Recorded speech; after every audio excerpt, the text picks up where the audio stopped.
आज ये हमें प्रण लेना है, हर भारतीय को ये इस बात को यकीन करना है कि वो देश के लिए क्या कर सकते हैं, इस बात को सोचें और देश के लिए वो काम करते चले जाएं। देशभक्ति के लिए या देशभक्त होने के लिए आपको सेना में या यूनिफॉर्म्ड फोर्सेस में होना ही आवश्यक नहीं है। हर वो व्यक्ति जो अपना स्वयं का काम बखूबी is doing the best that he can, keeping only one thing in mind. एक चीज को अपने दिमाग में सर्वोपरि रख के अगर आप काम कर रहे हैं, कोई भी काम हो पूजा, वो चीज है देश प्रथम, कि भारत पुनः एक बार विश्व गुरु बनेगा, सोने की चिड़िया बनेगा। और आप जैसे लोग, जो युवा पीढ़ी है, जो भारत के का स्वप्न है, भारत का फ्यूचर है, वो इसको बेहतर बनाएंगे, मुझे पूरा यकीन है। आज का युवा इस बात को अच्छी प्रकार से समझता है कि राष्ट्र के लिए क्या सही है और क्या गलत है। और तिरंगा हमारी राष्ट्र की शान है और तिरंगे का किसी भी रूप से प्रयोग मेरे को नहीं लगता कि गलत है। लेकिन गलत क्या होता है कि यदि हम उस तिरंगे को सही सम्मान न दें। नमस्कार, आपके साथ मैं हूं पूजा परमार। आप देख रहे हैं द फैक्ट इंडिया। देश भर में आज़ादी का अमृत महोत्सव मनाया जा रहा है। आज़ादी को लेकर है वो सभी के मन में उत्साह बना रहता है। 15 अगस्त का जो दिन होता है उसको लेकर पूरे देश भर में उत्साह रहता है। देश के साथ साथ में जो भारत के लोग विदेशों में रहते हैं वहाँ पर भी बड़ी ही धूमधाम से इस त्यौहार को मनाते हैं। एक तरीके से देखा जाए तो ये भी त्यौहार ही है भारत के लिए। आज हमारे साथ हैं पूर्व मेजर जनरल अनुज माथुर सर। सर, बहुत बहुत धन्यवाद, आपने समय दिया।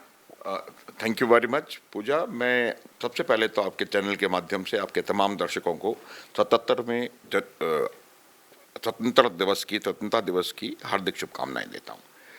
दूसरा, आपने बिल्कुल ठीक कहा, स्वतंत्रता दिवस एक राष्ट्रीय पर्व है और इस पर्व को पूरे विश्व में भारतवासी और न केवल भारतवासी, भारत से प्रेम रखने वाले अन्य देशों के लोग भी इसको बहुत धूमधाम से मनाते हैं।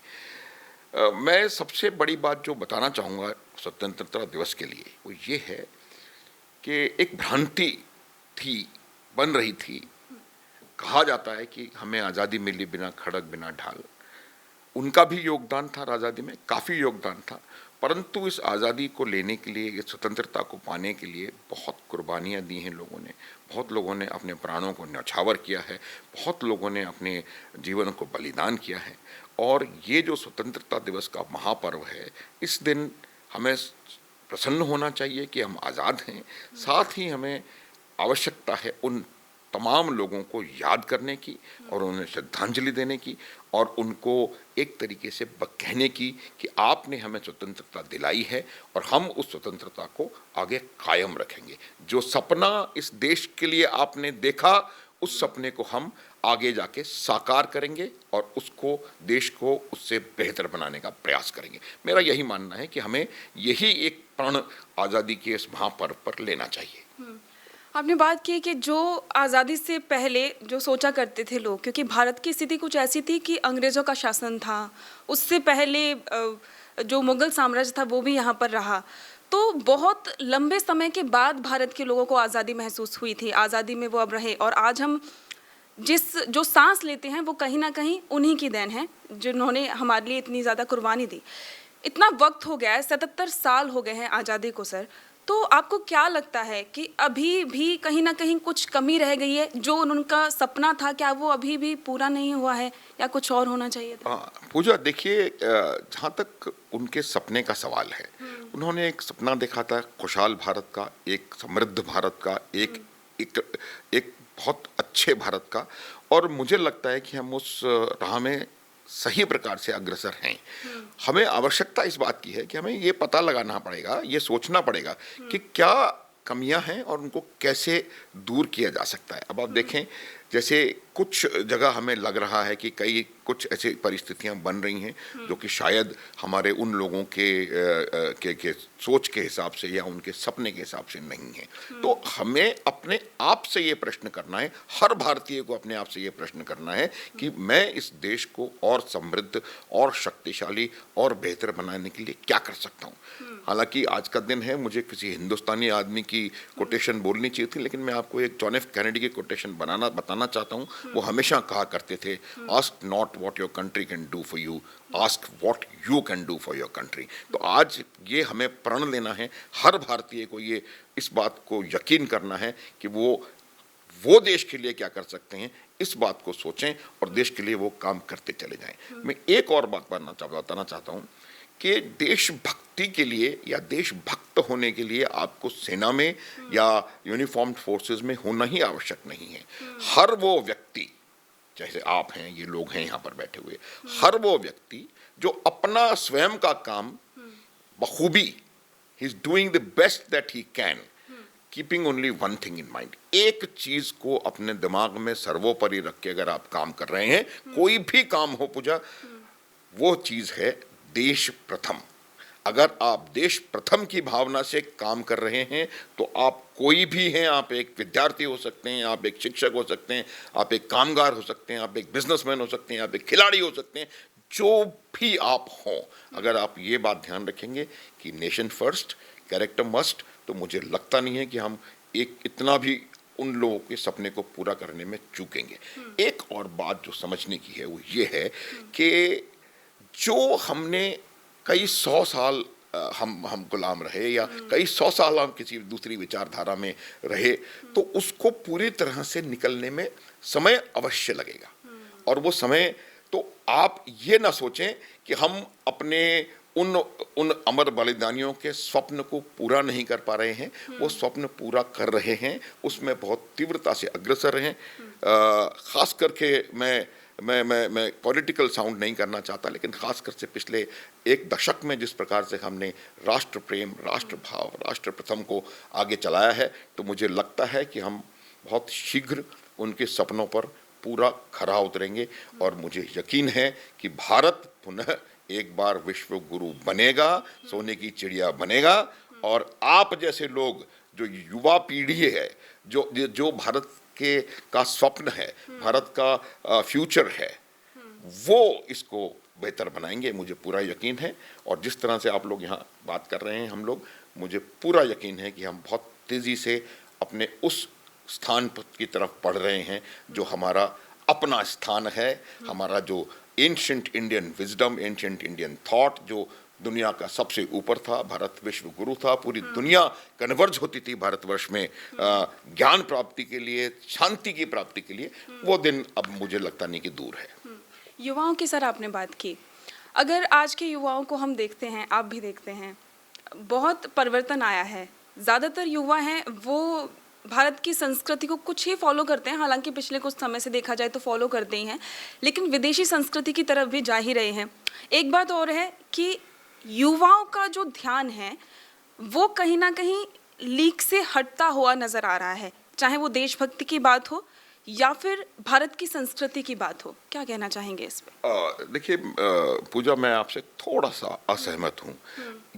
कुछ हुआ है, मैं ये मानता हूँ कि आज का युवा कुछ भिन्न प्रकार से सोचता है, लेकिन ये बात भी आपको माननी पड़ेगी, आप स्वयं एक युवा हैं, ये बात भी आपको माननी पड़ेगी, आज का युवा फोकस्ड है।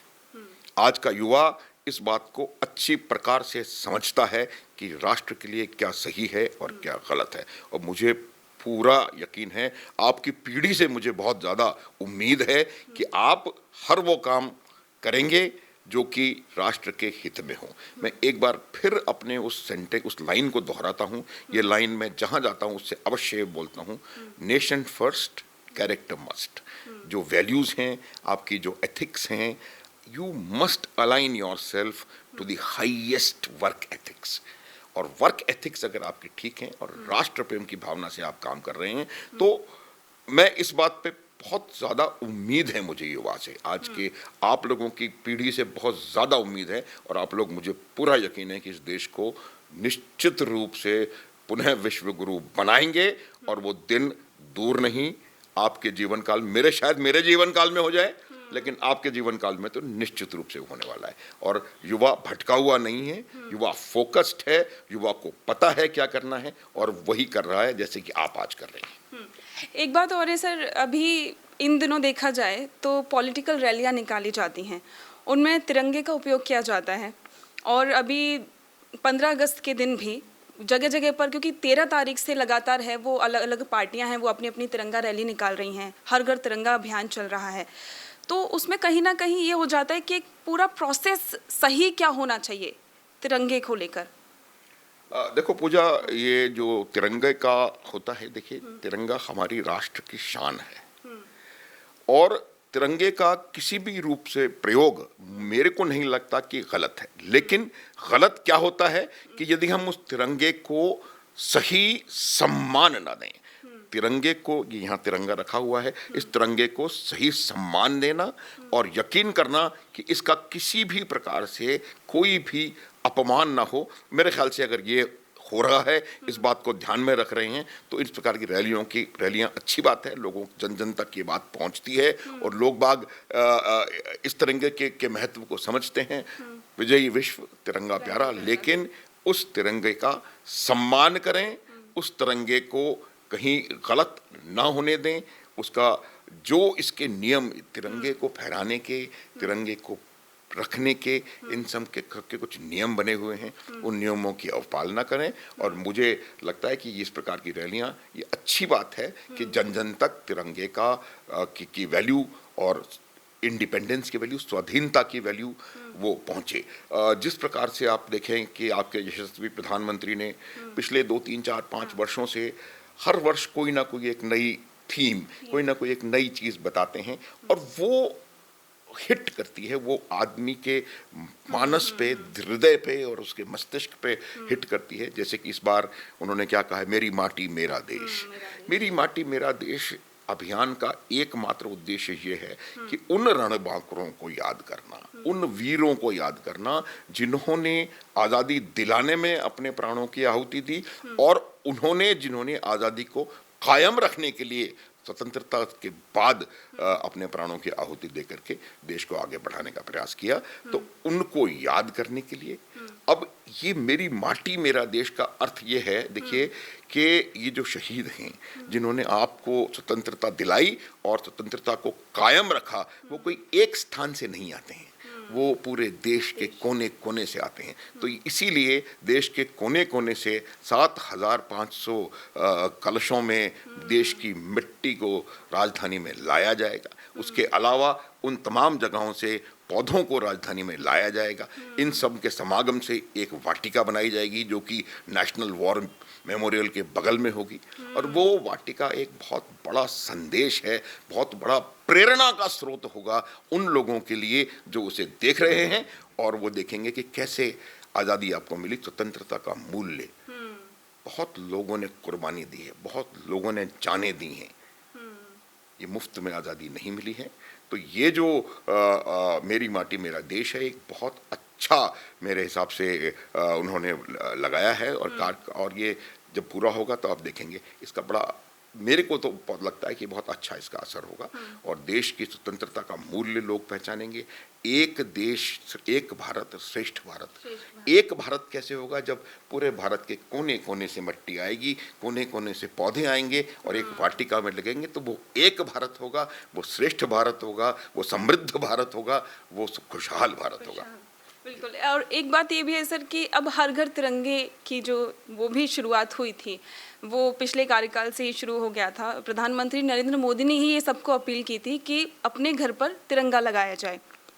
ज़्यादातर लोग लगा तो देते हैं लेकिन उनको ये नहीं पता होता कि एग्जैक्टली उसका किस तरीके से रखरखाव करते हैं और क्या फहराने का सही तरीका होता है और जब समय प्रॉपर कौन सा होता है। तो एक बार ये आपसे जानना चाहूँगी मैं।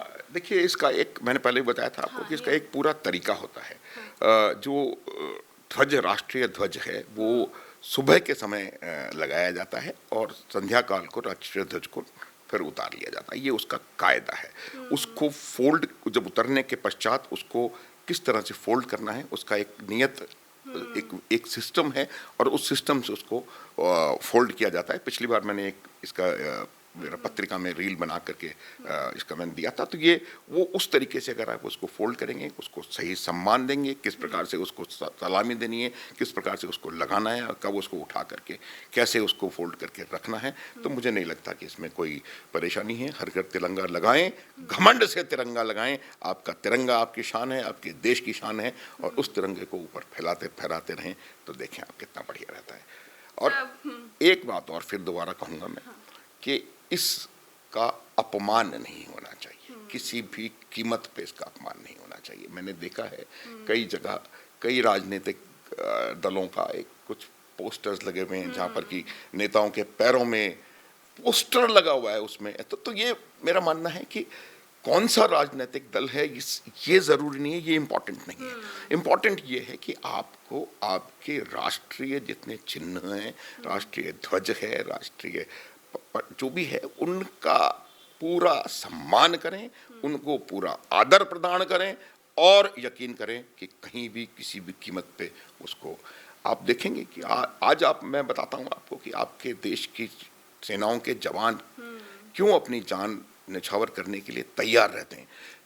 जान मरना एक बात होती है और मरने के लिए तैयार रहना दूसरी बात होती है।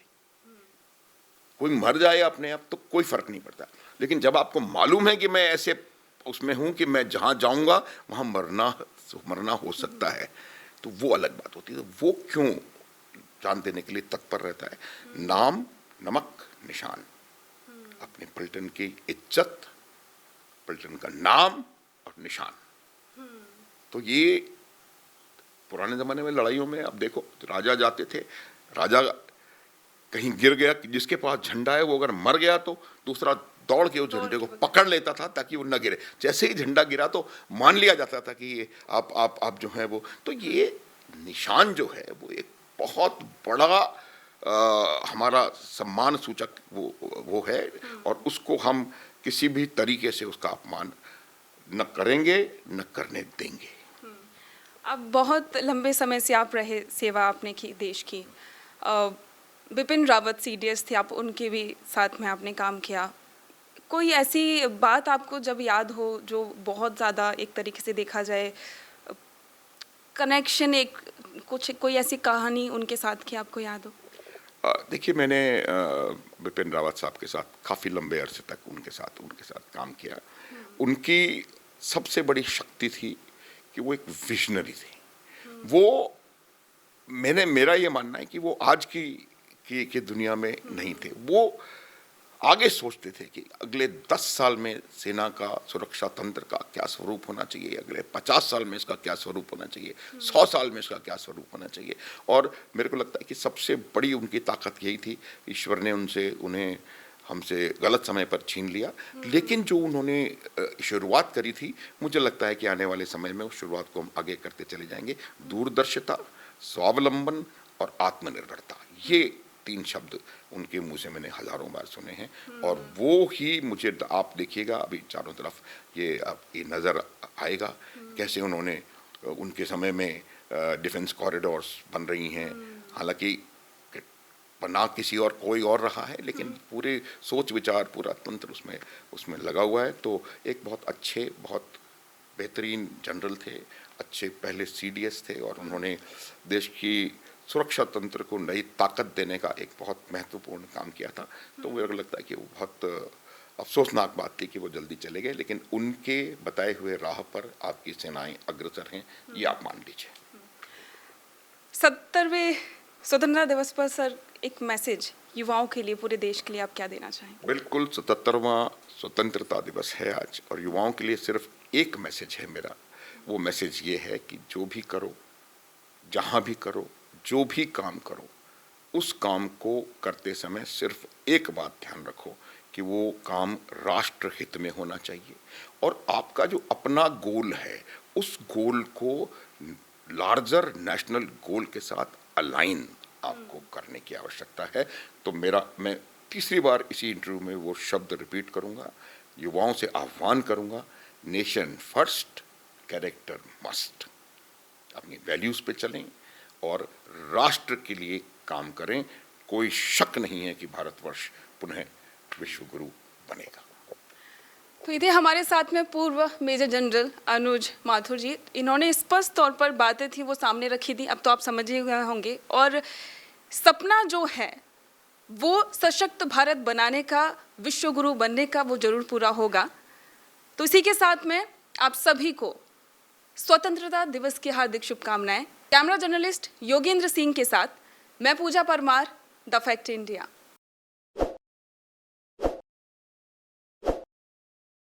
ताज़ा खबरों के लिए विजिट करें द फैक्ट इंडिया की वेबसाइट और डाउनलोड करें द फैक्ट इंडिया ऐप।